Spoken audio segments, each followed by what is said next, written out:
I don't think you can understand the Christmas Carol, the history behind that, until you understand how evolution ties in. James Hutton's book made people doubt the earth was 6,000 years old. Along came Charlie Lyell, and people began to doubt the flood. Because instead of the flood making all those layers, they said, oh, maybe each layer is a different age. And then along came Charlie Darwin, and people began to doubt the Creator.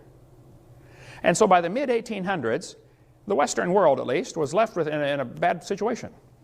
They said, well, if there's no God, who's in charge? Well, it must be us. This led directly to the rise of humanism. Humanism is the teaching that there is no God, so we must be God. We make the rules. We decide what's right and wrong. For the next 50 years, after Darwin's book came out, many isms arose in the world: Marxism, Nazism, communism. These things, communism would have been just a footnote in a history book if it hadn't been for evolution coming along at the right time. We never would have heard of communism, most of us wouldn't, if it hadn't been for Charles Darwin coming along and giving justification to that dumb idea of communism.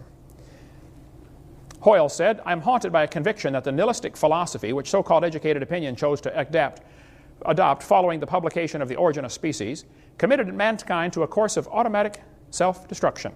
A doomsday was then set ticking. I agree, Fred. Once you start believing there's no God and we're in charge, then we're in trouble. Right. There was a Russian atheist astronomer came to America one time, and he spoke at one of the universities, and he said, now folks, either there is a God or there isn't. I thought, boy, this guy's brilliant. But then he said, both possibilities are frightening. I thought, wow, that is brilliant. You see, if there is a God, we better find out who He is and find out what He wants and do what He says. Amen. If there is no God, we're in trouble.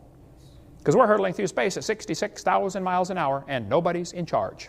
The harvest truly is plenteous, but the laborers are few.